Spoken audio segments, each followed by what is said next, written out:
स्वागत है। आज हम एक बहुत ही दिलचस्प किताब के आइडियाज को समझने की कोशिश करेंगे जिसने सच में दुनिया भर में लाखों लोगों की सोच बदली है। स्टीफन कोवी की असरदार लोगों की 7 आदतें। हमारे पास इस किताब के कुछ खास अंश हैं जो इन 7 आदतों का आप कह सकते हैं निचोड़ बताते हैं। अक्सर ये सवाल मन में आता है कि भाई ये सफलता, ये खुशी, ये आती कहाँ से है? क्या पैसा, टैलेंट या बस किस्मत? पर कोवी कहते हैं कि नहीं, असली ताकत तो हमारी आदतों में है, हमारे कैरेक्टर में। तो चलिए इन अंशों की मदद से कोवी की बताई उन 7 आदतों की गहराई में उतरते हैं। देखते हैं ये कैसे किसी की भी जिंदगी बदल सकती हैं।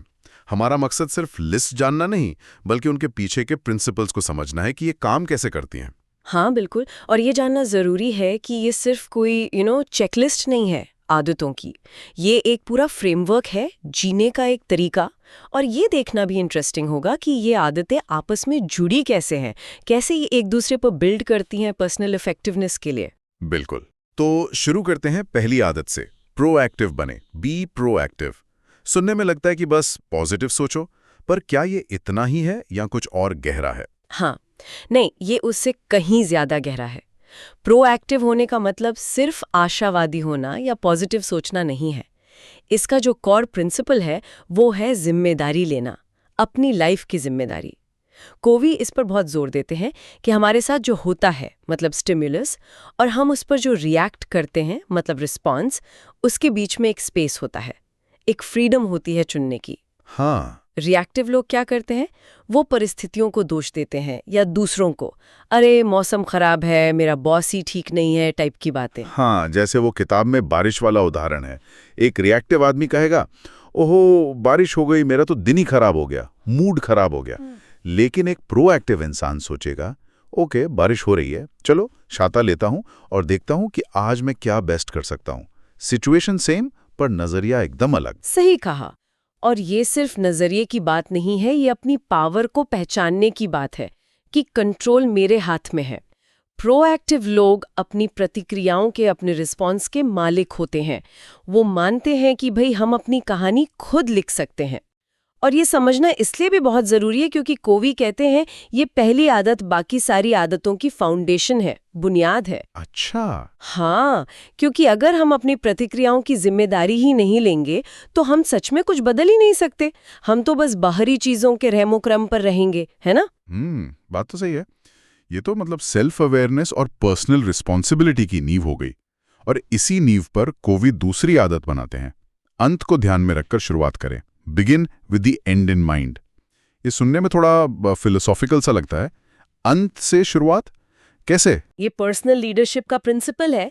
मतलब आप कोई भी काम शुरू करने से पहले या लाइफ में कोई भी डायरेक्शन लेने से पहले ये क्लियर करें कि आप जाना कहाँ चाहते हैं, आपकी फाइनल डेस्टिनेशन क्या है, आपके लिए सबसे जरूरी वैल्यूज क्या हैं। कोवी इसके लिए वो एक बड़ा पावरफुल मेंटल एक्सरसाइज भी बताते हैं। शायद स्रोत में भी इसका जिक्र है कि सोचो आप अपने फ्यूनरल पर हो, अपने अंतिम संस्कार में लोग आपके बारे में क्या कह रहे हैं, और ज्यादा जरूरी आप क्या चाहेंगे कि वो कहें। हाँ, ये सोचने पर मजबूर करता है कि आप पीछे क्या छोड़कर जाना चाहते हैं, अपनी लेगेसी क्या बनाना चाहते हैं। अगर कोई चाहता है कि लोग उसे एक अच्छे दोस्त की तरह याद करें, या एक हेल्पफुल कोलीग, या एक प्यार करने वाले फैमिली मेंबर, तो उसे आज से ही वैसा बनना होगा, है ना? बिल्कुल। ये एक्सरसाइज आपको आपकी डीपेस्ट वैल्यूज से कनेक्ट करती है। ये आदत बेसिकली ये पक्का करने के लिए है कि आप जो सक्सेस की सीढ़ी चढ़ रहे हैं वो सही दीवार पर लगी भी है या नहीं। कोवी चेतावनी भी देते हैं कि बहुत से लोग जिंदगी में बहुत बिजी रहते हैं, बहुत मेहनत करते हैं, पर आखिर में जाकर पता चलता है कि अरे जिसके लिए इतनी भागदौड़ की वो तो मुझे चाहिए ही नहीं था। तो ये आदत हमें अपनी लाइफ का एक तरह से ब्लूप्रिंट बनाने में मदद करती है जो हमारी कोर वैल्यूज पर बेस्ड हो। समझ गया। मतलब पहले ये तय करो कि जाना कहाँ है, फिर रास्ता चुनो। ओके। और जब ये क्लियर हो जाए कि हमारे लिए सबसे जरूरी क्या है, तब आती है तीसरी आदत, जरूरी कामों को प्राथमिकता दें। Put first things first. अब ये सुनने में तो बहुत सीधा लगता है, पर असल जिंदगी में इतना मुश्किल क्यों होता है ये करना? मुश्किल इसलिए होता है क्योंकि हम अक्सर अर्जेंट यानी तत्काल और इम्पॉर्टेंट यानी जरूरी, इन दोनों के बीच का फर्क भूल जाते हैं। कोवी का वो फेमस टाइम मैनेजमेंट मैट्रिक्स या वो जो 4 क्वाड्रेंट्स वाला चौकटा है, वो यहाँ बहुत काम आता है। वो कामों को 4 तरह से बांटते हैं। हाँ, वो 4 डब्बे। हाँ, पहला क्वाड्रेंट 1, वो काम जो जरूरी भी है और अर्जेंट भी, जैसे कोई क्राइसिस आ गया, कोई एकदम नजदीक की डेडलाइन। ठीक है। क्वाड्रेंट 2, वो काम जो जरूरी तो है पर अर्जेंट नहीं है, जैसे प्लानिंग करना, रिश्ते बनाना, कुछ नया सीखना, अपनी सेहत का ध्यान रखना। क्वाड्रेंट 3, वो काम जो अर्जेंट लगते हैं पर जरूरी नहीं होते, जैसे बेवजह की कुछ रुकावटें, कुछ मीटिंग्स, दूसरों की अर्जेंट डिमांड्स जो आपके लिए इंपॉर्टेंट नहीं है। ओके। और क्वाड्रेंट 4, वो काम जो न अर्जेंट है न जरूरी, मतलब सीधा सीधा टाइम वेस्ट। और किताब यही कहती है कि ज्यादातर लोग अपना टाइम या तो क्वाड्रेंट आई में बिताते हैं, मतलब आग बुझाने में, क्राइसिस मैनेज करने में, या फिर क्वाड्रेंट 3 में, उन कामों में जो शोर ज्यादा मचाते हैं, अर्जेंट लगते हैं, पर असल में उनके गोल्स के लिए उतने जरूरी नहीं होते। बिल्कुल। जबकि जो इफेक्टिव लोग हैं वो अपना ज्यादातर टाइम क्वाड्रेंट 2 पर फोकस करते हैं। लेकिन ये क्वाड्रेंट 2 वाले काम अक्सर पीछे क्यों रह जाते हैं? क्योंकि वो अर्जेंट नहीं होते, उन पर कोई चीखती हुई डेडलाइन नहीं लगी होती, वो चिल्लाते नहीं है कि मुझे अभी करो। हाँ, जैसे हेल्थ सुधारना जरूरी है पर आज ही जिम जाना अर्जेंट नहीं लगता, रिश्ते निभाना जरूरी है पर आज ही दोस्त को फोन करना शायद अर्जेंट ना लगे, आगे की प्लानिंग करना जरूरी है पर आज ही बैठना अर्जेंट नहीं लगता। सही बात है। इसीलिए कोवी कहते हैं कि क्वाड्रेंट 2 में काम करने के लिए आपको प्रोएक्टिव होना पड़ता है, यानी पहली आदत, और अपने अंतिम लक्ष्य को ध्यान में रखना पड़ता है, यानी दूसरी आदत। ये तीसरी आदत असल में पर्सनल मैनेजमेंट के बारे में है, मतलब जो दूसरी आदत में आपने अपनी प्राथमिकताएं तय की थी उनको रोज की जिंदगी में उतारना। ये सिर्फ टाइम मैनेजमेंट नहीं है, ये लाइफ मैनेजमेंट है। यहीं से असली प्रोडक्टिविटी और बैलेंस आता है। ये बहुत इंटरेस्टिंग है कि पहली 3 आदतें पूरी तरह से पर्सनल लेवल पर हैं। खुद पर काबू पाना, अपनी दिशा तय करना और फिर उसे मैनेज करना। कोवी इसे प्राइवेट विक्ट्री या व्यक्तिगत जीत कहते हैं। हाँ। अब हम आते हैं पब्लिक विक्ट्री यानी सार्वजनिक जीत की तरफ, जहां दूसरों के साथ हमारे रिश्ते, हमारा इंटरैक्शन आता है। और यहाँ चौथी आदत है सबके फायदे की सोचें, थिंक विन विन। लेकिन क्या ये हमेशा पॉसिबल है? दुनिया तो बड़ी कॉम्पिटिटिव है। देखिए, कोवी मानते हैं कि विन विन सिर्फ कोई टैक्टिक या चालाकी नहीं है, ये ह्यूमन इंटरैक्शन की एक फिलॉसफी है, एक नजरिया है।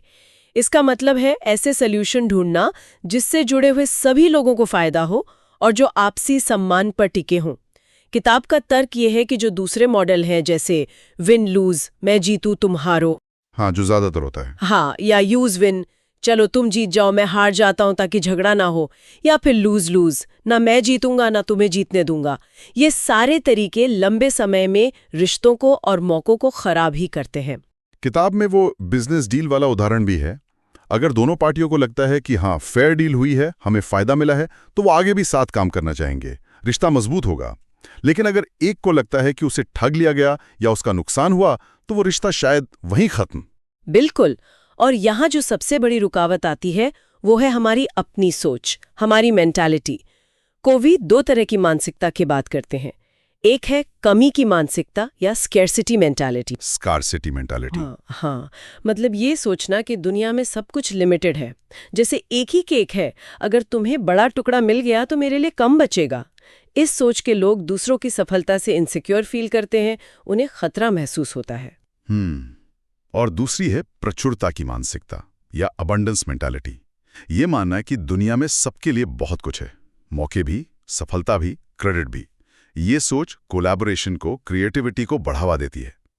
विन विन सोचने के लिए हिम्मत भी चाहिए होती है अपनी बात रखने की, और थोड़ी संवेदनशीलता भी दूसरे की जरूरतें समझने की। ये हमेशा आसान नहीं होता, पर कोवी का तर्क है कि लॉन्ग टर्म में यही सबसे इफेक्टिव स्ट्रैटेजी है। और दूसरों के साथ विन विन सॉल्यूशन खोजने के लिए या किसी भी अच्छे रिश्ते के लिए शायद 5वीं आदत सबसे ज्यादा क्रिटिकल हो जाती है। पहले दूसरों को समझें, फिर अपनी बात समझाएं। Seek first to understand, then to be understood. हम अक्सर इसका बिल्कुल उल्टा करते हैं, है ना? बिल्कुल, 100%। ज्यादातर लोग सुनते ही नहीं है, वो बस अपनी बारी का इंतजार कर दें कि कब वो बोलना शुरू करें। हाँ, या फिर सुनते भी हैं तो जवाब देने के लिए। एग्जैक्टली, वो अपनी दुनिया के चश्मे से दूसरों को देखते हैं और फौरन सलाह देने लगते हैं, या अपना एक्सपीरियंस बताने लगते हैं, या जज करने लगते हैं। कोवी इसे कहते हैं एम्पैथेटिक लिसनिंग, सहानुभूतिपूर्ण श्रवण। Empathetic listening. हाँ, मतलब सिर्फ शब्द नहीं सुनना, बल्कि उसके पीछे की भावना को, असली मतलब को समझने की कोशिश करना, सामने वाले की नजरिए से दुनिया को देखने की कोशिश करना। किताब में वो दोस्त वाला उदाहरण बड़ा अच्छा है। अगर कोई दोस्त परेशान है, अपनी प्रॉब्लम बता रहा है, और हम सुनते ही फौरन सलाह देना शुरू कर दें, अरे यार तुम्हें ये करना चाहिए था, तुम ऐसे क्यों नहीं करते? हाँ, तो हो सकता है उसे लगे कि यार इसने मेरी बात सुनी ही नहीं, मेरी फीलिंग्स को समझा ही नहीं। शायद वो बेचारा बस चाहता था कि कोई उसकी बात सुन ले, उसे समझ ले। सही कहा। एम्पैथी दिखाने का मतलब ये नहीं कि आप उसकी बात से सहमत हों। सहमत होना जरूरी नहीं है, जरूरी है उसके नजरिए को, उसके फ्रेम ऑफ रेफरेंस को गहराई से समझना। जब आप ऐसा करते हैं तो आप ट्रस्ट बनाते हैं, एक कनेक्शन बनाते हैं। जब सामने वाले को लगता है कि हाँ, इस इंसान ने मुझे सच में समझा है, तभी उसका दिमाग और कान आपकी बात सुनने के लिए खुलते हैं। अच्छा, तब आप अपनी बात ज्यादा असरदार तरीके से रख सकते हैं। ये आदत सिर्फ पर्सनल रिश्तों में ही नहीं, बल्कि ऑफिस में, नेगोशिएशन में, झगड़े सुलझाने में, हर जगह काम आती है। ये बेसिकली सामने वाले को साइकोलॉजिकल एयर देने जैसा है, सांस लेने की जगह देना। साइकोलॉजिकल एयर, बड़े टर्म है। तो जब हम विन विन सोचते हैं, आदत 4, और दूसरों को सच में समझने की कोशिश करते हैं, आदत 5, तब हम छठी आदत के लिए तैयार होते हैं, सिनर्जी पैदा करें, सिनर्जाइज।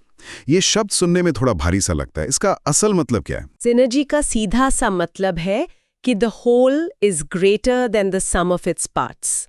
मतलब पूरा जो है वो अपने अलग अलग हिस्सों के जोड़ से कहीं ज्यादा बड़ा होता है। जैसे 1 + 1 = 2 नहीं, बल्कि 3 या 4 या शायद 10। ओके। ये क्रिएटिव कोलैबोरेशन का प्रिंसिपल है, रचनात्मक सहयोग। जब लोग आपसी सम्मान के साथ, जो चौथी आदत का बेस है, और एक दूसरे को समझने की कोशिश करते हुए, जो 5वीं आदत का बेस है, मिलकर काम करते हैं, तो वो ऐसे रिजल्ट्स या ऐसे सॉल्यूशंस निकाल सकते हैं जो कोई अकेला इंसान सोच भी नहीं सकता था। किताब में वो ऑर्केस्ट्रा का उदाहरण मुझे बहुत अच्छा लगा था कि वायलिन अपनी धुन बजा रहा है, बांसुरी अपनी, तबला अपनी ताल दे रहा है। अलग अलग सुने तो सब अच्छे हैं अपनी अपनी जगह। हाँ, पर जब वो सब एक साथ मिलते हैं, एक हार्मोनी में, एक लय में बजते हैं, तो जो संगीत बनता है वो कहीं ज्यादा रिच, ज्यादा पावरफुल होता है। क्या यही सिनर्जी है? बिल्कुल यही। सिनर्जी बेसिकली डिफरेंसेस को, मतभेदों को सेलिब्रेट करती है। ये मानती है कि अलग अलग नजरिए, अलग अलग एक्सपीरियंस, अलग अलग ताकतें जब मिलती हैं तो कुछ नया और बेहतर बनता है। जो रिएक्टिव इंसान होता है वो मतभेदों से डरता है या उन्हें दबाने की कोशिश करता है, पर जो प्रोएक्टिव है, विन विन सोचता है और दूसरों को समझता है, वो डिफरेंसेस को एक मौके की तरह देखता है। सिनर्जी तब होती है जब लोग अपनी पुरानी स्क्रिप्ट्स छोड़कर कुछ एकदम नया बनाने के लिए ओपन होते हैं। ये टीम वर्क के लिए, इनोवेशन के लिए, मुश्किल प्रॉब्लम्स को सॉल्व करने के लिए बहुत जरूरी है। सही। और इन सभी 6 आदतों को लगातार प्रैक्टिस में लाने के लिए, खुद को इफेक्टिव बनाए रखने के लिए, कोवी 7वीं और आखिरी आदत बताते हैं, आरी तेज करें, शार्प ऑन द सॉ। ये बड़ा इंटरेस्टिंग मुहावरा है। हाँ, ये सेल्फ रिन्यूअल का प्रिंसिपल है, आत्मनवीनीकरण। कोवी वो लकड़हारे की कहानी सुनाते ना, हाँ, जो घंटों से एक पेड़ काटने की कोशिश कर रहा है, पसीने पसीने हो रहा है, पर पेड़ है कि कट ही नहीं रहा। तो कोई उससे कहता है, भाई थोड़ी देर रुककर अपनी आरी तेज क्यों नहीं कर लेते? और लकड़हारा क्या जवाब देता है? वो कहता है, अरे मेरे पास टाइम कहाँ है, मैं पेड़ काटने में बहुत बिजी हूँ। हा। और हम सब कहीं ना कहीं अपनी जिंदगी में यही तो कर रहे होते हैं। काम में, जिम्मेदारियों में, रोज की भागदौड़ में इतने उलझ जाते हैं कि खुद को तेज करने का, मतलब अपनी कैपेसिटी को रिन्यू करने का टाइम ही नहीं निकालते। कोवी किन एरियाज में रिन्यूअल की बात करते हैं? वो मेनली 4 डायमेंशंस या आयामों की बात करते हैं। पहला है फिजिकल, यानी बॉडी का ध्यान रखना, एक्सरसाइज, अच्छा खाना, पूरी नींद, आराम। दूसरा है मेंटल, यानी दिमाग को तेज रखना, पढ़ना, सीखना, लिखना, प्लानिंग करना, नई चीजें सोचना। ठीक है। तीसरा है सोशल इमोशनल, यानी अपने रिश्तों को नर्चर करना, दूसरों के साथ अच्छे रिश्ते बनाना, एम्पैथी दिखाना, सेवा करना, सहयोग करना। 4। और चौथा है स्पिरिचुअल, यानी अपनी कोर वैल्यूज से जुड़ना, अपने अंदर की शांति पाना। ये मेडिटेशन हो सकता है, प्रकृति में वक्त बिताना, अच्छा संगीत सुनना, आर्ट एंजॉय करना। ये हर किसी के लिए अलग अलग हो सकता है। और ये आदत, ये 7वीं आदत, बाकी 6 आदतों को कैसे सपोर्ट करती है? ये कैसे उन्हें संभव बनाती है? आप खुद सोचिए, अगर आपकी आरी ही कुंद हो, मतलब आप फिजिकली थके हुए हों, मेंटली डल हों, इमोशनली ड्रेन्ड हों, या अपने पर्पस से डिस्कनेक्टेड हों, तो आप कितने भी प्रोएक्टिव होने की कोशिश करें, आदत 1, आपका लक्ष्य कितना भी क्लियर हो, आदत 2, और आप कितनी भी अच्छी प्लानिंग कर लें, आदत 3, आप इफेक्टिवली काम कर ही नहीं पाएंगे। सही बात है। इसी तरह अगर आप थके हुए या चिड़चिड़े हैं तो क्या आप विन विन सोच पाएंगे, आदत 4? क्या आप दूसरों को एम्पैथी से सुन पाएंगे, आदत 5? या टीम के साथ सिनर्जी बना पाएंगे? शायद नहीं। नहीं, मुश्किल होगा। तो ये 7वीं आदत इन चारों डायमेंशंस में रेगुलरली इन्वेस्ट करके हमें एनर्जेटिक, बैलेंस्ड और केपेबल बनाए रखती है। ये बाकी सभी आदतों को जीने और इफेक्टिव बने रहने की एनर्जी और क्षमता देती है। ये कोई लग्जरी नहीं है, ये जरूरत है। तो अगर हम इन सभी 7 आदतों को एक साथ देखें तो ये वाकई सिर्फ कुछ टिप्स या ट्रिक्स नहीं है, ये एक पूरा दर्शन है, एक फिलॉसफी है। पहली 3 आदतें हमें इंडिपेंडेंस की ओर ले जाती हैं, हम अपनी लाइफ के कंट्रोल में आते हैं। हाँ, आत्मनिर्भरता। फिर अगली 3 आदतें हमें इंटरडिपेंडेंस की ओर ले जाती हैं, मतलब हम दूसरों के साथ मिलकर ज्यादा बेहतर तरीके से काम करना सीखते हैं। परस्पर निर्भरता। और 7वीं आदत इस पूरी जर्नी को सस्टेनेबल बनाती है, इसे जारी रखने की ताकत देती है। बदलने या बाहरी तकनीकों पर फोकस करने के बजाय शुरुआत खुद के कैरेक्टर से, अपने नजरिए से, अपनी आदतों से करनी होती है। और ये प्रिंसिपल्स यूनिवर्सल हैं, किसी भी कल्चर, प्रोफेशन या उम्र के इंसान के लिए काम करते हैं। जानना शायद आसान लगे, पर इन्हें लगातार प्रैक्टिस में लाना ही असली चैलेंज है। हाँ, कंसिस्टेंसी। हाँ, लेकिन कोवी का वादा है कि अगर हम ऐसा करते हैं तो न सिर्फ हमारी इफेक्टिवनेस बढ़ती है, बल्कि हमारी लाइफ की क्वालिटी में भी बहुत गहरा सुधार आता है। ये डिपेंडेंस से इंडिपेंडेंस और फिर सच्ची इंटरडिपेंडेंस तक की एक मैच्योरिटी की यात्रा है। स्टीफन कोवी का शायद सबसे बड़ा मैसेज यही है कि असली इफेक्टिवनेस और सच्ची खुशी बाहरी हालात या तकनीकों से नहीं आती, वो हमारे अंदर से आती है, हमारे चरित्र, हमारे सिद्धांत और हमारी आदतों से। ये आदतें हमें वो रास्ता दिखाती हैं। इस पूरी बातचीत से एक ख्याल आ रहा है जिस पे शायद आगे सोचा जा सकता है। कोवी ये जो एक क्रम बताते हैं, डिपेंडेंस निर्भरता, फिर इंडिपेंडेंस स्वतंत्रता, और फिर इंटरडिपेंडेंस परस्पर निर्भरता। हाँ। क्या ये समझना कि कोई इंसान अभी इस सफर में कहाँ है, ये उसे गाइड कर सकता है कि उसे पहले किन आदतों पर ज्यादा फोकस करना चाहिए? मतलब कैसे? जैसे मान लीजिए कोई व्यक्ति बहुत ज्यादा डिपेंडेंट महसूस करता है, दूसरों पर निर्भर है, तो शायद उसके लिए पहली 3 आदतें जो प्राइवेट विक्ट्री की हैं, वो सबसे पहले जरूरी हैं। प्रोएक्टिव बनना, अंत सोचना, प्राथमिकता तय करना। हाँ, ताकि वो पहले अपने पैरों पर खड़ा हो सके। एग्जैक्टली। और मान लीजिए कोई है जो इंडिपेंडेंट तो है, अपना काम अच्छे से करता है, पर टीम में या रिश्तों में संघर्ष करता है, तो शायद उसे चौथी, 5वीं और 6ठी आदत विन विन, समझना और सिनर्जी, इन पर ज्यादा काम करने की जरूरत है। ये तो एक तरह का डायग्नोस्टिक टूल जैसा हो गया। हाँ, कुछ वैसा ही। और 7वीं आदत आरी तेज करना, वो तो खैर सबके लिए हर स्टेज पर जरूरी है ही। ये एक इंटरेस्टिंग एंगल हो सकता है सोचने के लिए। ये वाकई एक बहुत दिलचस्प नजरिया है। आज इस गहरे मंथन में शामिल होने के लिए बहुत बहुत धन्यवाद।